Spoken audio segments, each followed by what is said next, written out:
Det är väl kanske med 2000 spelare kommer Askvar kommer. Här matchen om nu blir Ron börjar låsa starta såna.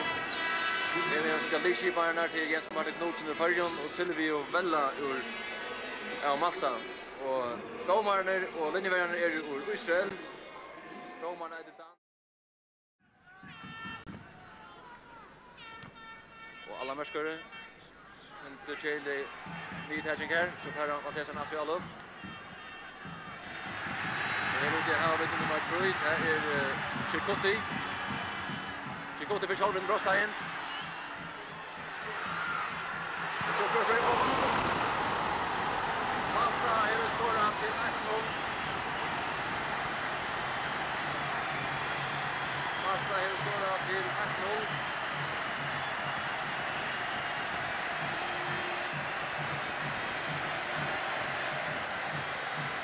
Det är nummer 6. Jag tror vi finner här nummer Mucho Sultana och Sultana till platsen 6 höger för Jens Martin. Och så är Romer Amatescu Askvarnon och han hällde sig i början här. Ja, det här man kan se att det är själva det är något som inte ska hända men det är rätt oroande och i har vi spelat här att man hällde turn för första kvarteret kan få. Det leder inte till att Charleston Jens Martin och bilen här. Nej, det är så pushar ett postet vid en stökig situation att han ja men det är akademiskt häftna visst det visst näst. Och här Ryan Todd Johnson så kommer Midland. Todd Johnson. Oj! Och här är crossback till Fajar. Todd Johnson för Barcelona. Och föringar här crossback. En till Vildal i Stövas. En till Vildal i Stövas helt knappt här. Och tar bänder att det är Öster Hansen som sätter att skjuta. Så det är Todd för mitten han vill helt den här nummer 2 som är attackt och ja, så för Iwais kommer en Danny Korn Russell inte, men den det Brospark Todd Johnson. Och det var helt en grund för att Iwais här som tyckte det var rätt tydligt att han tog upp benen av Tota att han har Tota backen var färdig fram vi han har ingen chans att räcka backen så det är inte Iwi om att det här Brospark är hur efter lägger och nu blir det avgörande om Öster klarar att Rita vänta här ja, det är en öjlig konsert i Röjlen i Öster Hansen som ska täcka där. Det ser det avgörande Brospark som kan vända dessnom. Brospark börjar Öster Hansen ständigt till vattnom. Öster Hansen. Oj, och han skorar! Öster Hansen har jaunat till 1-1 och en lycklan rotatur här för Öster. Öster Hansen har skorat och fäxte förslaggare i vinsten. Och så kan det vara att Charles inte föregående att det finns ett kvink upp efter. Öster Hansen har han hej Väckvar Öland efter Jöfnsan. Malmar sätter Pura som välter.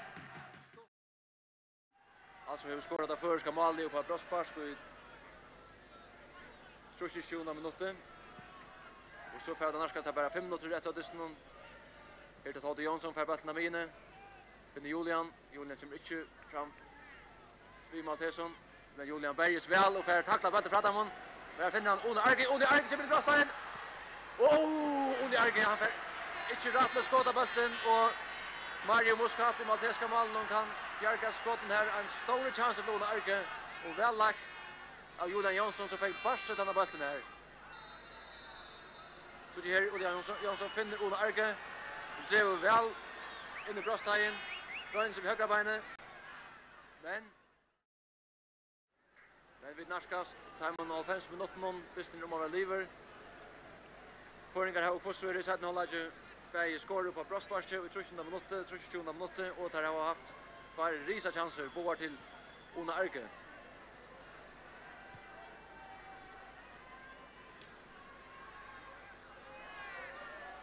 Så Jesper Hansen kommer fram efter och han finner Tota. Kan ju ta det han. Stretcher och snäppar dem. Tota för Schalver och så skjuter han. Oj! Det tar till och skorar. Färja till Färja. Ja, det var skåra vid dag. Fantastiskt skott av Tota Johnson. Färja har skårat här i alla senaste minuter av dysten här att Hall i starten av Masta och vi ser här Pekna för ska skåra. Så Som har finnit bara lota för ferna ner till Malta. Han länkat hejnen ner i Mielhavet. Ett otroliga väkurs träck och skott för Totta Jansson. Vi ser det är Totta för ensamma och han fick ett eget träck som kommer överst och han det är Maltesan och han skjuter ut i hatten som är långt borster. Nallar han upp i tryckkanten. Ett fralig mål till Totta Jansson. Och förringarna har vinst här tror Stine som tar kommer efter vis vi inte allt för skjuta show av han nu till det är i har start sekunder efter. Nu ska bara haltas Totta Jansson har skorat så kända mål och har Vånande skårar syrsmålet för förra av allt men här är farligt i brösthöjnen. Förringar skulle bara rota borster att göra här Jans skorar saxaspark och Arge och så Totta. Han var där för offside och det var helt ivasamt så helt fram så vi så det vi väl för mittfyr här. Men nu ska bara haltas. Vi spelar i Ivetunen så domaren lagt att säga. Ska det ettnast förringarna få sin första steg och sin första seger här i EM underkappningen till. Och här kommer det skott i utläggaren från Malteson här är det dramatik och här är senaste sekunden. Dramatik väl man in i fälten här. Och framvägs i vanden själv. Maltesar bläka allt fram i den runt att jauna ut. Maltesar bläka allt fram och framvägs hela bulten. Så Tana målskoraren måste och så där och till alla luckor för föringar leder domaren sig inte avska av runden och Sara och han får ett guldkort för att spela Sean-like. Antoni Sara får ett guldkort för att spela Sean-like och han fick Tareja vi för att bruka mun. Så ut vid Antoni Sara.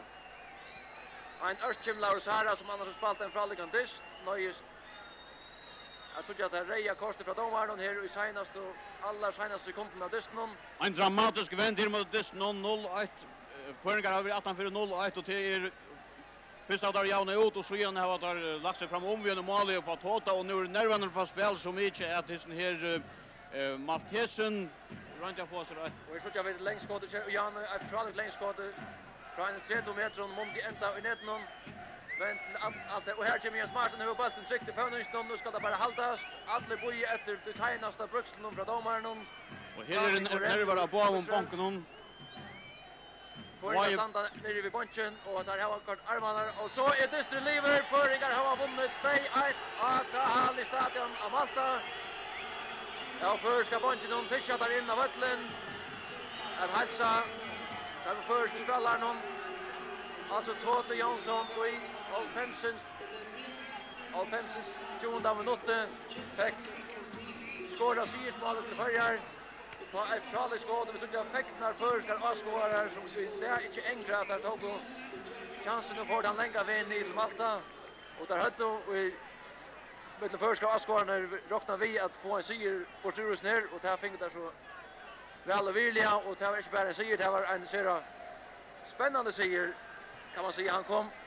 Han kunde inte vara mer dramatisk det tycker jag i alla senaste sekunderna av dysten att när Förringar hade bränt två risa målläggare. Och här med han Försko och Maltesko spelar skiftar trötcher och Förringar rennar Syesrö och för över hälsa Försko Askåren kommer att ta samman om att Malta kom fram i förra halvlek i 8:e minuten 1-0 vid Malskåren Sultana. Förringar jauna från Brosspark i 30:e minuten. Det var Öster Hansen som sätter Brosspark ner som Totta Jansson. Det är mot Totta Jansson. Och så gärna fick Totta Jansson skåra syrsmål i 20:e minuten och vi ser till Lokofärjar här nere i Hall i stadion av Malta.